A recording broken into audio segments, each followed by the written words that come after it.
everyone. This is Eric Enquist, Senior Managing Editor at The Real Deal. And I'm happy to be joined today by Shaun Donovan, who is the former Secretary of Housing and Urban Development, as well as Director of the Office of Management and Budget in the Obama administration. Before that, he was Commissioner of Housing Preservation and Development in the Bloomberg administration. And he is 55 years old, and he is running for mayor in the Democratic primary in New York City. Thank you, Shaun, for joining us. It's great to be with you again, Eric. So we're excited to have you on because we have a real estate audience, and you're the candidate probably more known for housing than anyone else, since you ran it for the whole country and for the city. So let's start by talking about the bread and butter real estate issue for New York City, which is affordable housing. Every candidate says we need more affordable housing. I haven't seen too many who can actually explain how they would accomplish that. Can you frame the issue, first of all, in terms of what do you see as wrong with the New York City housing market, and then tell us your plan to fix it? Well, Eric, first of all, thank you for recognizing that I've been working on this a long time. One of the things I'm not sure that your readers or your viewers, in this case, may know is that well before I was housing commissioner or housing secretary, I started working on housing from the very beginning of my career. I grew up in this city in the 1970s and 80s. I watched homelessness explode on our streets. I watched neighborhoods like the South Bronx crumbling, literally burning to the ground. And that's what lit a fire in me to go to work on behalf of this city. And so I started working in a homeless shelter in college. I came back right after I finished school to work at a nonprofit called the Community Preservation Corporation. I started in the Bronx and then worked citywide. And it gives me really a unique perspective on the issue of how we create affordable housing, but also how we think about it at a moment of crisis like this, when we're all worried about the future of our city, our jobs, whether the city will survive through this pandemic. And I know we can, and I actually believe, because I've seen it before, that affordable housing can be at the center of our recovery, not only to make housing more affordable, but to create jobs and to really make sure that New York is a place where everyone can live and raise a family and get a chance at success. So it's central to that. In terms of how we do that, it takes a number of different things. First, as my professor of housing in graduate school used to say, there's lots of complicated programs, but housing is pretty simple. Housing is expensive and people are poor. We need public investment to make sure that we're creating affordable housing. We need more from the city, and I've made a commitment to a $4 billion capital infusion into the city's housing budget. We also need help from the state and particularly the federal government. And there's no one in this race who has the deep relationships I do in the Biden-Harris administration, not just with the president and the vice president themselves, but nearly every senior official in the administration and on Capitol Hill to make sure that we get the help that we need. We need Biden's $2 trillion infrastructure plan, and we need investment to come to New York City as part of that plan to help us. Right now, but can you really subsidize your way out of the affordable housing crisis? I mean, Mayor de Blasio committed $8 billion in subsidies, and it doesn't seem like that solved the affordable housing crisis. Well, you're absolutely right. And I was going to say that's one piece of it. You do need the resources, but you also need a mayor who understands how to get housing done.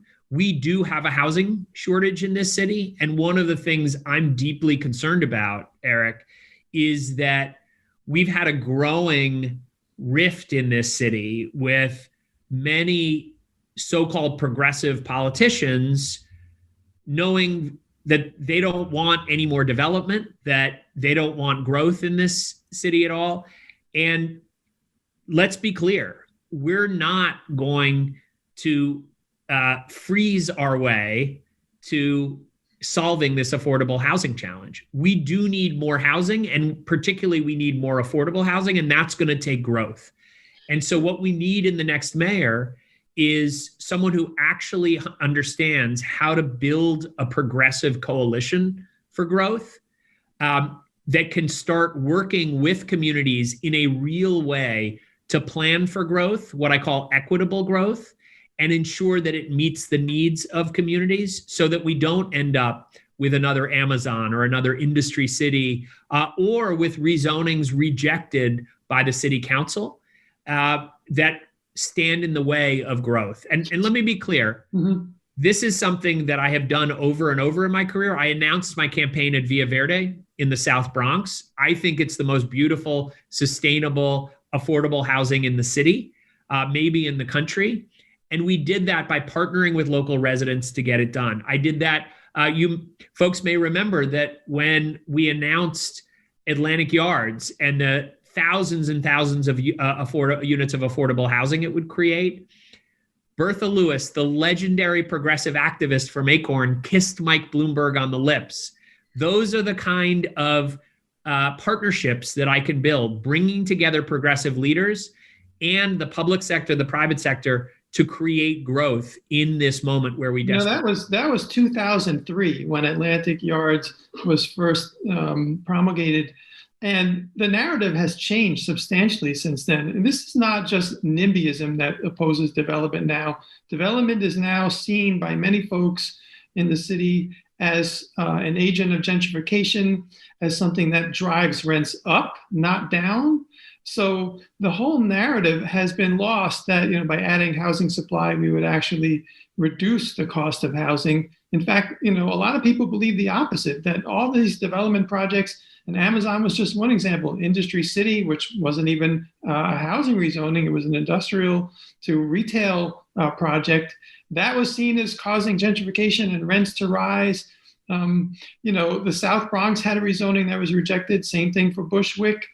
Inwood is still in litigation, that rezoning, all because people believe that these projects increase the cost of housing. So how do you overcome that? Well, you've asked a central question, Eric. And let's be clear, first of all, that stopping rezonings, stopping development has not led to a solution. What we need is a mayor and a partnership among community groups and others around the city that isn't just known for what they're against, but is actually for equitable growth. And one of the things that is unique about me in this race, Eric, is that I've actually worked with mayors across the country to create exactly those types of coalitions. And we've seen it recently in other places. If you look at Minneapolis just radically changed their zoning to allow for more density. And who was it that led that? It was Black and brown activists, housing advocates, partnering with others to drive that change. In California right now, we have a movement towards increasing density and getting much more affordable housing around transit that has led to proposals to even override local zoning. Again, it's been led by Black and brown activists, housing activists. So the question to me is really, how do you build the political coalition for equitable growth?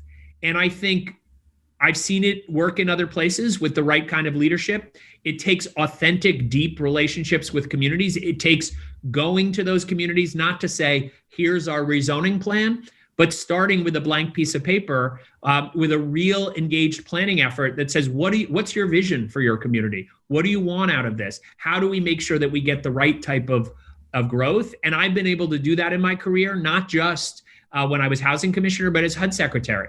When after Sandy hit, we built those kind of coalitions in Rebuild by Design, working with leaders like the good old Lower East Side and so many other community organizations around the city. It is possible, but it takes the right kind of leadership and commitment. It takes longer. It's harder to do those kind of, but I think it's possible. And Eric, I think at this moment, when hundreds of thousands of New Yorkers have lost their jobs, when we have depression level unemployment in Black and brown communities, I think there is a growing awareness that we need to be creating jobs. And if we can not only do the right kind of planning, but make sure that the jobs in construction and managing those buildings are going to New Yorkers who are too often left behind.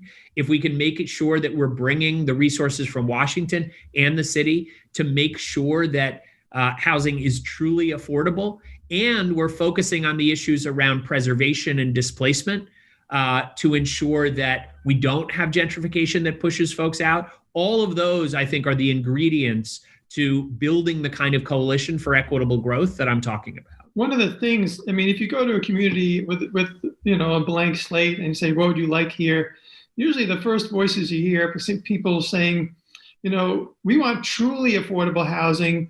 We want housing where, at 30% to 60% of area median income. So every household can afford, is not paying more than 30% of their income in rent, even if they're only making, $40,000, $50,000 a year.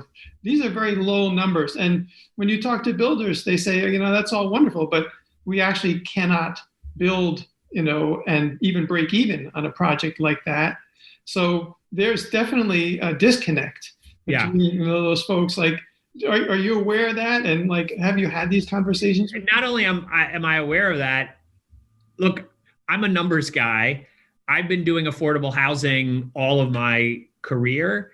And let's just talk about the math, right?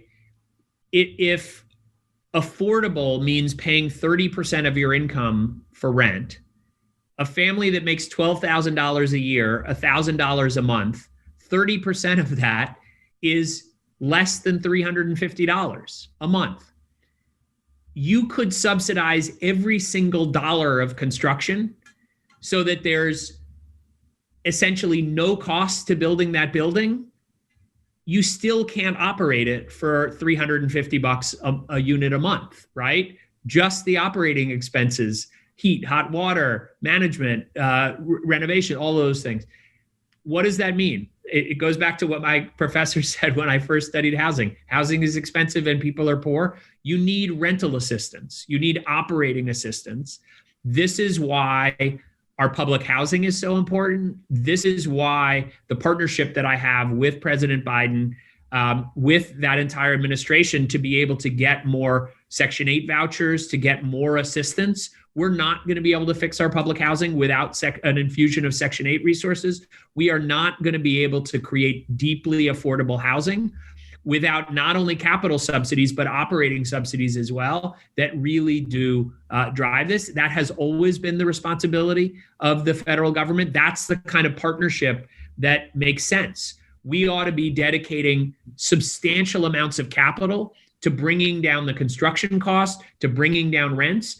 But to get them to the deeply affordable level, we need operating assistance that will make sure that that it works. And some of my opponents say this is all about just making sure we have different owners of affordable housing. I've worked with the best nonprofits in the world. They can't run a building for less than $350 a month. In fact, it's significantly more than that. This is the simple math of housing that has to be solved with the right kind of government assistance. So it sounds like you would disagree with the bill that has recently been introduced in the city council that would give first dibs on these city housing projects to nonprofits. The theory behind the bill is nonprofits are more likely to keep the rents low than for-profits. How do you think that bill? I'm not Look, Eric, let me be clear. I started my career at a nonprofit. I do believe that nonprofits are a critical, central part of our housing infrastructure in this city and of making truly affordable housing. And I would do more to support nonprofits. So don't get me wrong. What I am saying is even the best nonprofits can't run an apartment for $0 a month. They can't run it for $350 or $500 a month, right. Because the math of running housing, and let's be clear too, at a moment where we have real risk of abandonment of our buildings, the quality of our housing declining. Remember, I grew up in this city in the 1970s and 80s. I've seen what it looks like for buildings to fall into disrepair and be abandoned. I've seen what it is for residents to have to live in horrible conditions. And we do not want to go back there. We want to make sure that we're keeping an ecosystem where nonprofits, small owners, and others who don't have a lot of capital, who are going to be able to maintain their housing in a way that keeps folks living in decent conditions. Understood. Now, but there actually was a silver lining to those horrible days when people were burning their buildings because they weren't worth what the insurance policies could pay. And that is the city ended up with a lot of land, a lot of buildings, a lot of land, and it could give it away to affordable housing builders for $1 per parcel. But now land costs a lot more. The city doesn't own that much anymore. It doesn't even seize land for property taxes that are unpaid. It auctions it off. So land costs are something you have not mentioned. So even if the city's giving, has land, obviously that gives you a head start on affordability. But if it doesn't, you don't. So I'm wondering how you would go about reducing the cost of land, and whether you thought that some of the subsidies that we provide, for instance, 421A, is just sort of accelerating or increasing the cost of land and not really getting you anywhere. So I do think we need to redesign 421A to make it more effective, to demand more. That's something that I did as housing commissioner, and I did it for what was appropriate at the time. The city has obviously gotten more expensive since then, and I think we should adjust 421A as well. I'm not with those who say we ought to get rid of it completely, because at this moment, when affordable housing is the single most important issue to New Yorkers, we should be using every tool we have, and giving up the potential to use our tax code to encourage affordable housing, I think would be a real mistake. I also think we need to generate more free land for affordable housing through inclusionary zoning. And in fact, my proposal is that we create citywide inclusionary zoning rather than just applying it to every single rezoning that comes, or most rezonings that come before the council. It ought to be a citywide policy. That would help to generate more affordable housing at no cost in terms of the land.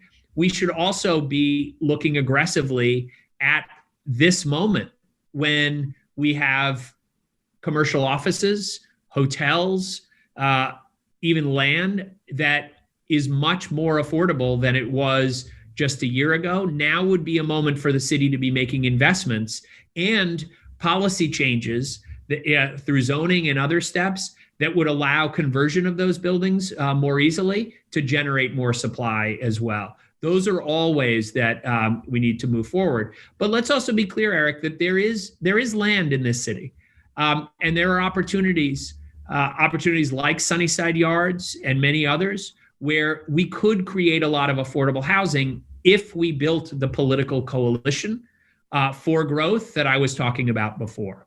But it has to be equitable growth. One of the criticisms of developers is that they're building luxury housing, too much luxury housing. And of course, the reason they do it is because they think they can make more money that way. And in some cases, the land is priced with the expectation that people will pay millions of dollars for apartments. So they are kind of forced to build luxury housing because that's the only way you can make a profit given the land costs. I'm wondering how you would overcome this if, in fact, you think there is too much luxury housing development right now. Well, Eric, you've said it yourself, is they're buying that land on expectation. That's what creates the market. So if you have an inclusionary program, if you have tax programs, if you have others that set a different level of expectation around affordability, that will drive the land cost down and make it more possible. This is a market system that I've seen over and over again, that government makes the rules and the market follows. And so we have to change the rules. What about the rules for vacant housing? There's a lot of criticism that too many units are vacant. For instance, we have pied-à-terres, which are owned, but the owners are not there for 10 months a year or more. And then we have at the other end, we have rent-regulated housing, which needs to be repaired, but landlords are leaving them empty because they cannot recover their renovation costs by increasing the rent as much as they used to. So I'm wondering how you would deal with pied-à-terres and also empty rent-regulated units.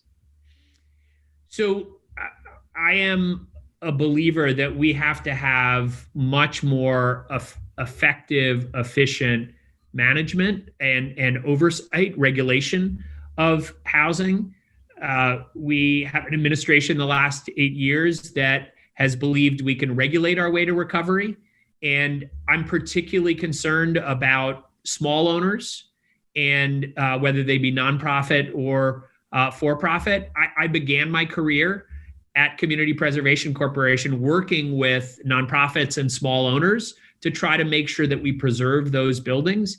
And what I learned is if we make our city programs and our regulation too complicated, it won't work. And those owners, even if we've designed a program for them, won't be able to participate or will give up because it's too complicated. We need to dramatically simplify the way that we bring small owners in, the way that we have proactive code enforcement, that when we see that a building is at risk, where units are at risk of being left empty or deteriorating, that we're bringing the resources and the help that's needed while also keeping the bad apples accountable. Absolutely, there are bad landlords in this city, but at the same time, we have to be making sure that we're providing the resources for those who want to do the right thing to keep their housing up. The other thing I would say is that we need, I think, better, more effective regulation around the ways that the sharing economy has started to really change the calculation for many owners. So a number of those units that you talked about are empty because folks are holding them off the market to rent them essentially as hotel rooms. And I think we need a balanced policy there around ensuring that we are creating a affordable housing first policy there that actually works for owners who want to do things with those units. Do you have a position yet on the pied-à-terre tax and also the idea of taxing vacant land extra? So I am open to looking at ways, particularly in the shorter run, of finding new revenues. This is what Mike Bloomberg did when he came in the wake of 9/11, is to increase property taxes for a period of time to make sure that we're balancing. I do think that that is something that I am open to looking at, and there are a range of ways to do that. But what I want to be clear about, especially in a moment of huge economic distress, that the idea that people aren't developing land, that they're not fixing up units because they're sitting on them at a moment of economic crisis like that, feels to me like it's the tail on the dog, not the dog itself.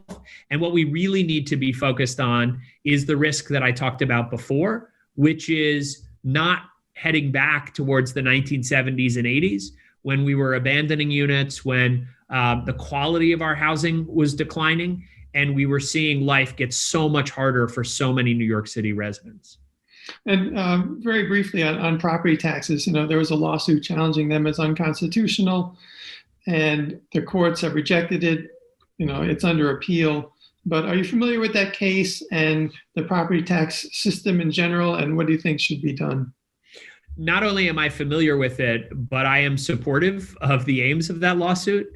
Let's be very clear. We have one of the most convoluted, opaque property tax systems in the world. And there are huge inequities in that system.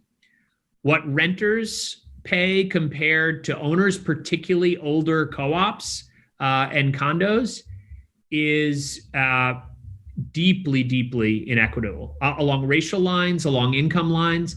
But it's not just renters versus owners. If you look at the assessment of homes in Southeast Queens, in Staten Island, deeply disproportionate to those in wealthier areas. And so I do fundamentally believe that we need to restructure our property tax system for greater fairness and greater simplicity. Given that renters have lower incomes in New York, this would be something that would make our housing both more affordable and more fair, and open up the possibility that more Black and brown New Yorkers could become homeowners and to build the generational wealth that would overcome the gaping disparity in wealth that we have right now. So I do support the lawsuit. You've realized that a change like that would inevitably raise some property taxes in gentrified areas, in neighborhoods, historic neighborhoods like, I don't know, Park Slope and Brooklyn Heights, where property taxes have been artificially kept low. But you'd be prepared to say to those folks, you know what, you can pay a little more?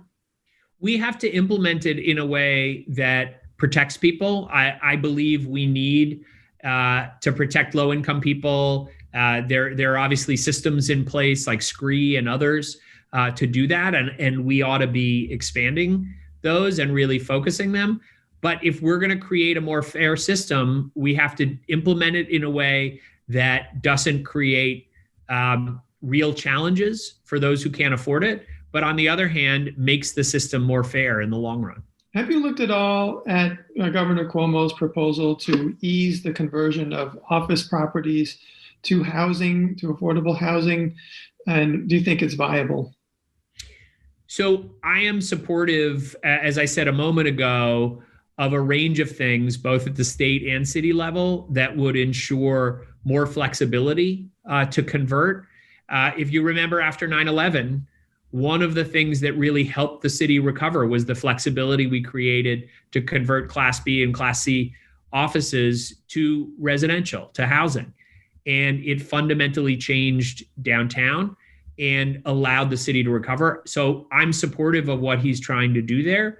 And there's more that you'll see in my housing proposal we're going to release in the next few weeks about what we should be doing along those lines as well. There's another bill in the council that would require a racial impact study before you do any sizable rezoning. Do you think that's a good idea, or is that just another obstacle that would make it more difficult to develop housing? Well, I want to be clear that we need to put equity at the forefront of everything we do in this city. We just talked about property taxes and the deep inequities that are created there. It's why when I launched my campaign at Villa Verde in the South Bronx last month, I said that I would be the first mayor ever to create a chief equity officer reporting directly to me and to put equity at the forefront. I believe that it makes sense to include an analysis of racial impacts, not just on development, but in a number of other areas. The question is that the right process to do it? And is it one that would become, I've seen too many processes that are kind of check the box exercises that don't really engage with communities and help to build the coalition for equitable growth that I talked about before. And so I would want to see the specifics and have a discussion about the specifics of what that would look like so that it actually leads to more creation of affordable housing and not just an impediment to growth that is equitable. How flexible do you think the Landmarks Preservation Commission should be? It recently rejected a 40-story housing project near the South Street Seaport because it's in the historic district where all the buildings are 5 stories. I mean, do you think it should be a little more flexible, or historic districts should be forever what they are now? Eric, I'm speaking to you from Brownstone, Brooklyn. I raised my kids in a brownstone on Bergen Street. One of the things I deeply love about this city is the incredible variation, the sense of history, but also what can be new and exciting. And I think all of this for me comes down to the specifics of working with communities, understanding what's possible on a mid-block in those districts is very different from what makes sense on the avenues. They're very, very specific. Someone who trained as an architect and has worked as a planner, these are not decisions you should talk about or make in the abstract. It's really about looking at the specifics, working with communities, and making sure that we are allowing for the kind of growth that I talked about, for equitable growth, but respecting that history. And that's a balance that's always hard. Here's another question along those lines. There are industrial business zones, which the Bloomberg administration created when you were there. It's essentially a promise that you would never rezone for housing in those zones. But of course, these proposals do come up from time to time. So should we be religious about that, or should we make some exceptions to allow for housing in industrial business zones? Well, Eric, as you know, planning for a city isn't something that can be done with a 1 year or even a 5 year timeline. You need to think long term, and you need to create predictability and expectations so that projects that we know are going to take years can move forward in a way that allows this city to grow in a thoughtful, planned way. I would never say that we should be locking zoning in forever. Think about the changes in the world that we've seen just in the last few decades on the type of work people are doing, on the way that we travel around those neighborhoods. And so my view is those are commitments that are made for a decade or a few decades, but they shouldn't be locked in forever. I do think that we have the potential in New York City, given the kinds of clean manufacturing, given the type of high value added manufacturing that we're seeing, precision manufacturing. This is something I worked on with President Obama, not just in New York, but cities like Detroit and others. There is the potential to bring very good paying jobs in manufacturing to this city in a way that demands that we ensure there are places where that can be done. I also think we should be thinking about industries of the future around clean technologies, around public health and biotech, where we do need dedicated space. Cornell Tech is a good example. My view is if you look at places like Floyd Bennett Field, huge opportunities to create innovative zones for advanced technologies, driverless cars, drones, other things, and do it in neighborhoods that aren't just focused on Manhattan, but really create a 5-borough strategy that pairs with a lot of my education and other proposals so that we're building the kind of infrastructure that will ensure we are a leader in the jobs of the future. It's why I think we ought to be working on our waterfront to create a transshipment point for all of the wind turbines that are coming for offshore wind off the coast of Long Island. That's something, those are really good paying construction, but also maintenance jobs that we ought to be bringing to New York. We ought to be partnering with our unions that have been leading on climate jobs. Mike Fishman, who ran 32BJ, is a supporter of mine and is a co-chair of my campaign. We've been working together on this climate jobs initiative that I think is a huge opportunity for New York City, both in manufacturing, but in a range of other types of jobs as well. We're running out of time. I want to ask you briefly about economic development policy, which right now we do subsidize the creation of jobs in the outer boroughs, which is something that seems to be happening anyway. So I wondered if you agreed with that. This is one of the subsidies that Amazon would have gotten if they built in Long Island City. Look, I think we need a full review of those types of subsidies, just like I was saying around 421A. What made sense when these programs were created doesn't necessarily make sense now. And I'm for a fuller review to ensure that we're not wasting money.